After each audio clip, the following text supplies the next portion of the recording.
Alien doctors stunned as a Deathworlder wakes from coma to finish the fight. The medical facility on the Zuldar space station was known throughout the galaxy as one of the finest in the universe, equipped with advanced healing technologies, cutting-edge cybernetics, and a medical team made up of the most brilliant minds from dozens of species. It was said that nothing short of actual death could stop a patient from being fully healed within its walls. But when it came to dealing with humans, particularly Deathworlders, it always seemed like they were learning something new, something unsettling. In the sterile, dimly lit medical ward of the Zuldar station, the atmosphere was tense. The alien doctors hovered around a large containment unit, their multi-eyed, multi-limbed forms focused on the slumbering figure inside. This was no ordinary patient. This was a human, a species known across the stars as Deathworlders, a term given to beings who evolved on dangerous, chaotic worlds. Humans hailed from Earth, a planet teeming with violence, deadly predators, natural disasters, and harsh climates. To survive there was a miracle in itself, and their resilience in the face of danger earned them a fearsome reputation. But this particular human, Sergeant Jack Rivers, had taken things to a whole new level.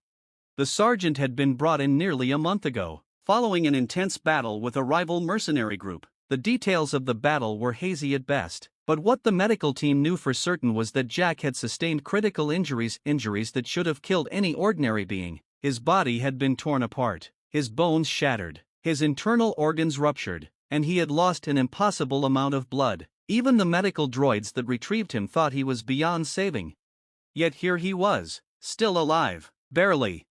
The doctors had worked frantically to stabilize him, injecting his body with nanites to repair the damage, using every advanced healing technique known to their species. But even with all their technology, Jack had slipped into a deep coma, a state of limbo that the doctors weren't sure he would ever awaken from.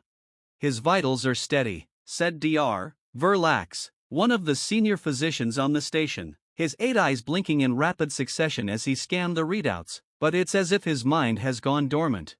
"Humans, they're unpredictable," said Dr. Creel, a tall insectoid physician whose wings flickered in frustration. "Even our most advanced medical technology cannot fully account for their biology. Their neural pathways are unlike any we've seen. His brain activity is erratic." "If his mind is truly gone," added Dr. Verlax, "we should consider ending life support. He may never wake up. It could be a mercy." But just as they were discussing his fate, the containment unit let out a soft beep, followed by a sudden, sharp spike on the medical monitors. The beeping turned into an insistent blaring as the readouts began to surge, the lines on the screen jumping wildly. Dr. Creel's antennae twitched. "What is happening?" Before anyone could respond, the lights in the containment unit flickered. The doctors froze as the fluid inside the unit began to bubble, glowing faintly. Then, in an instant, the fluid drained away, leaving only the still, unmoving form of Jack Rivers. They watched in stunned silence. Then he moved. His hand twitched first, then his chest rose and fell with a deep breath. Slowly, impossibly, Sergeant Jack Rivers, who had been in a coma for weeks, who had been on the verge of death, opened his eyes. His gaze was unfocused at first, but quickly sharpened with a dangerous clarity. "Where?" Jack muttered, his voice gravelly from disuse. His body trembled as he tried to push himself up, but he was weak, too weak. The doctors rushed to his side, their limbs flailing in shock and urgency. "Stay still," Dr. Verlax exclaimed, his voice both panicked and awe-stricken. "You've been gravely injured. You must rest." But Jack's eyes locked onto the doctor with an intensity that made the alien's stomach churn. "No time." Jack grunted. Where's the fight?" Dr. Creel stammered. The battle is over. You were brought here nearly a month ago. You." Jack pushed himself up further, his muscles straining against his frail condition. His voice was stronger now, a low growl that filled the room. "The battle isn't over. Your body, it's not ready. You need more time to heal."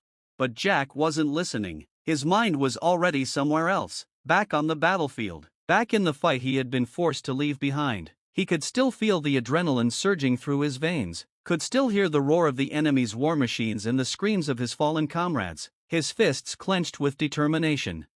"I have to finish it," Jack rasped, his gaze hardening. "I have to." Before he could finish, a surge of pain shot through his body, and he collapsed back onto the bed, gasping for air. The doctors scrambled to stabilize him, injecting him with sedatives to ease the pain. But even as the sedatives took effect, Jack's mind remained sharp, his resolve unshaken. "You don't understand," Jack murmured through gritted teeth. "I made a promise." Dr. Verlax's limbs trembled as he stared at the human in disbelief. "A promise? You can't. Your body is in no condition to fight. You will die." Jack's lips curled into a grim smile. "If that's what it takes." The room fell silent. For the first time, the alien doctors truly understood the nature of Deathworlders. It wasn't just their biology that made them so dangerous, it was their unyielding willpower, their refusal to give up even when all hope seemed lost. To a Deathworlder, death wasn't something to be feared, it was just another obstacle to overcome.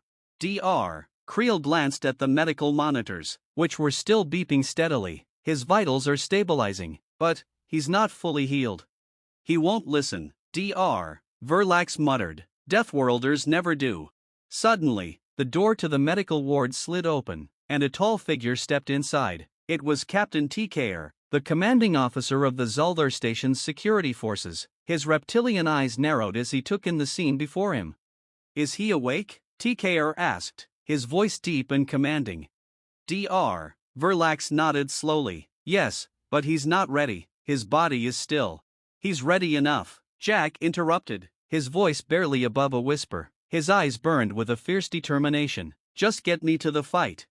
Captain TKR's gaze flicked to the doctors, then back to Jack. He had heard stories about Deathworlders, about their incredible resilience and their unbreakable spirit, but seeing it in person was something else entirely. "Are you sure about this?" TKR asked, his voice heavy with doubt. Jack's answer was simple: "Always." The captain nodded once, then turned to the doctors. "Prepare him for transport." Dr. Verlax's eyes widened in shock. "But..." "Do it," TKR ordered. "That's an order."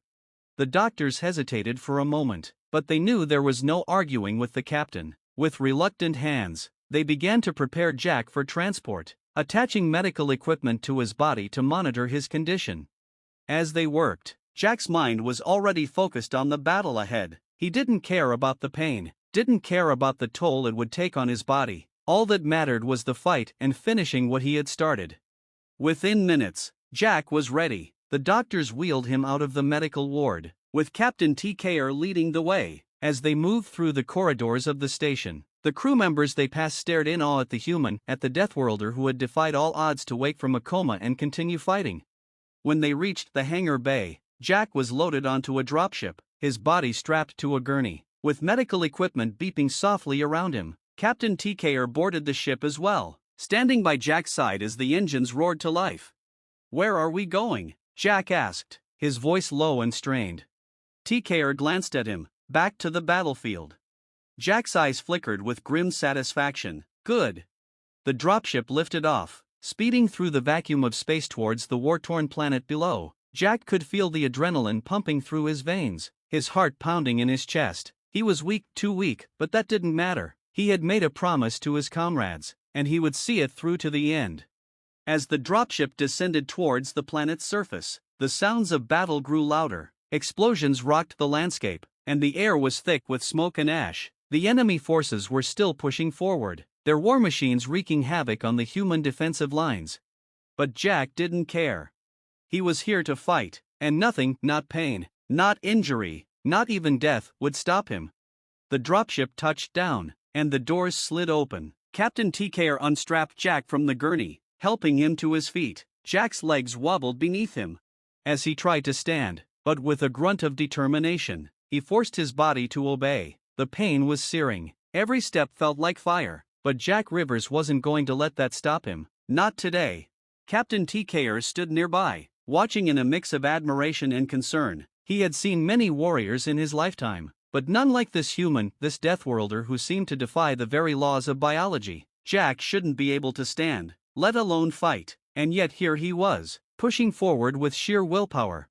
The battlefield stretched out before them, a wasteland of craters, smoke, and shattered metal. Human forces were locked in a desperate struggle against the enemy, an alliance of alien mercenaries hired by a rival faction. The mercenaries were relentless, their advanced weapons and numbers giving them an edge, but the humans held their ground with grit and determination. And now, With Jack back on the field, the tides were about to turn. Jack took a deep breath, ignoring the burning sensation in his lungs. He had no armor, no weapons, just his body, battered and broken as it was, but that was enough. He spotted a nearby soldier, a young private who looked barely old enough to shave, and gestured for his rifle. "Give me that," Jack growled. The private hesitated for a moment, his eyes wide with disbelief. "But, sir, I'm not dead yet, kid," Jack replied, his voice rough but steady. "Now hand it over." The private quickly complied, handing Jack his rifle with shaking hands. Jack tested the weight of the weapon, his muscles protesting with every movement, but he ignored the pain. He had a job to do. Captain TKer watched in silence, his reptilian eyes narrowing as Jack shouldered the rifle. "You're insane, human," TKer muttered, though there was a hint of admiration in his tone. Jack grinned, though it was more of a grimace. "You're just figuring that out now?" Without another word, Jack moved forward, his legs unsteady but determined. The battlefield loomed ahead, and the sounds of combat grew louder with every step. He could hear the shouts of his comrades, the crackle of gunfire, and the thunderous explosions of artillery. It was chaos, pure and simple, but it was his kind of chaos. As Jack approached the front lines, the other soldiers stared in shock. They had all heard the stories of Sergeant Jack Rivers, the man who had been on the brink of death, the man who had been in a coma for weeks, and now, here he was, back on his feet, ready to fight once more. One of the officers, a grizzled lieutenant, approached Jack with a look of disbelief. "Rivers, how the hell are you?" "No time for that," Jack interrupted, his voice sharp. "What's the situation?" The lieutenant hesitated for a moment before answering. "We're pinned down, the enemy's pushing hard, we've lost ground in the north, and they're about to break through."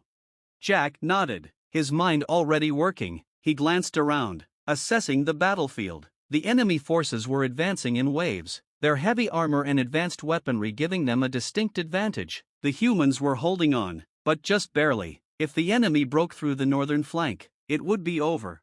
"Give me the coordinates for the artillery," Jack said, his voice calm despite the chaos around him. The lieutenant raised an eyebrow. "You're not serious?" Jack shot him a look that could melt steel. "Do I look like I'm joking?" The lieutenant didn't argue. He quickly handed Jack a small data pad with the artillery coordinates. Jack took it, his fingers moving deftly across the screen as he adjusted the settings. He was in no condition to fight on the front lines, but he didn't need to. There were other ways to turn the tide of battle. "Get your men ready," Jack ordered. "We're about to give these bastards a surprise." The lieutenant nodded and hurried off to relay the orders. Jack remained where he was, his focus entirely on the datapad. He entered the coordinates for the enemy's position, calculating the trajectory with the precision of a seasoned soldier. He may have been injured, but his mind was as sharp as ever. With the coordinates set, Jack activated the artillery. A moment later, the ground shook as the massive cannons fired, sending a barrage of explosives raining down on the enemy's position. The explosions lit up the battlefield, sending debris and shrapnel flying in all directions. The enemy forces were caught off guard, their advance faltering under the sudden assault. But Jack wasn't done yet. He moved to the next set of coordinates, his hands moving quickly across the datapad. Another barrage followed, this one even more devastating than the last. The enemy's armor crumpled under the assault, their forces scattering in disarray. For a brief moment, the battlefield fell silent. Then, as the smoke began to clear, the human forces surged forward. With renewed vigor, they pressed the attack, taking advantage of the chaos to reclaim lost ground. The enemy, disorganized and demoralized, began to retreat. Jack watched it all unfold, a satisfied grin on his face. He may not have been able to fight with his fists, but he had still found a way to finish the job. He had kept his promise. As the battle drew to a close, Captain TKer approached Jack once more, his expression unreadable. "You saved them," TKer said quietly. "Even in your condition, you saved them."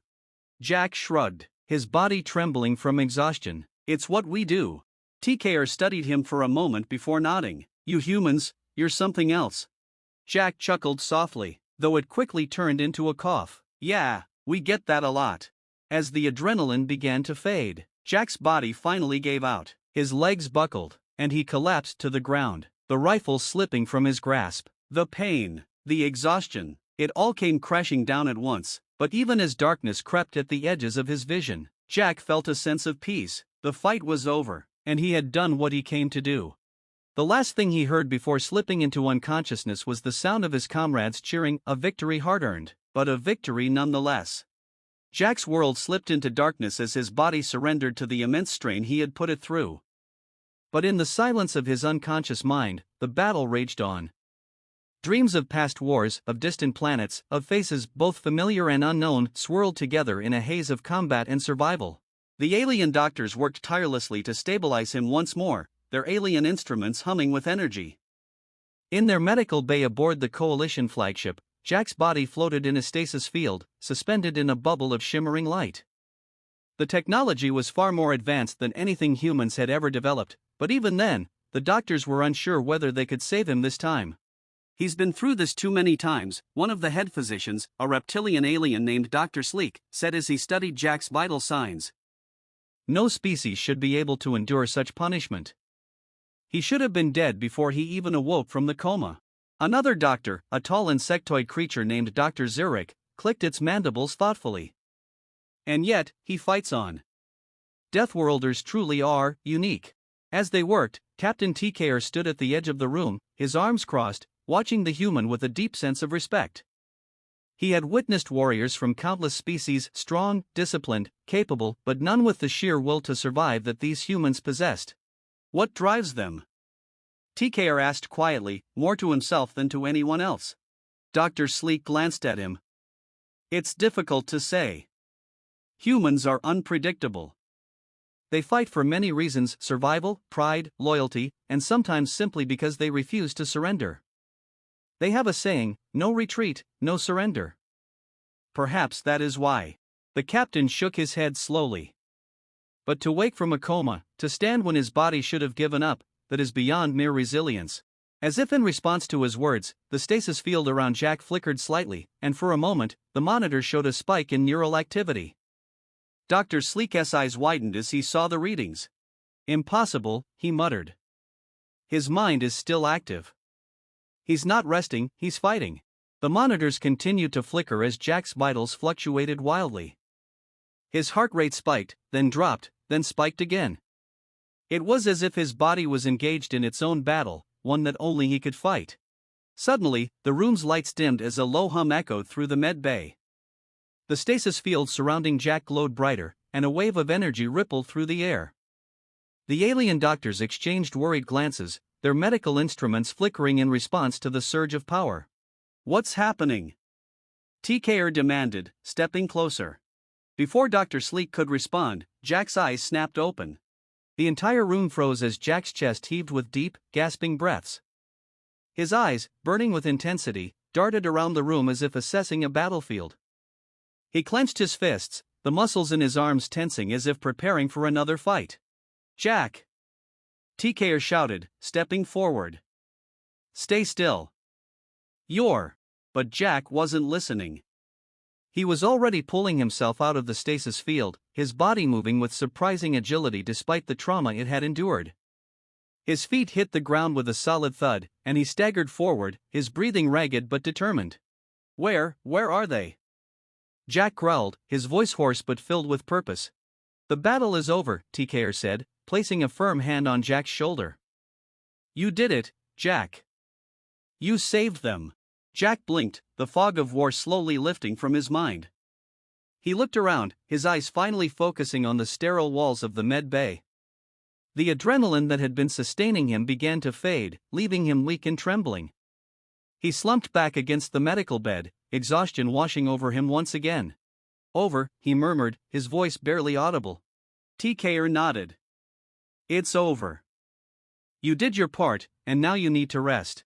Jack closed his eyes for a moment, his mind still racing. He had been so certain he was needed, that there was still something left to fight. But now, in the quiet of the med bay, he realized that his war, at least for now, was done.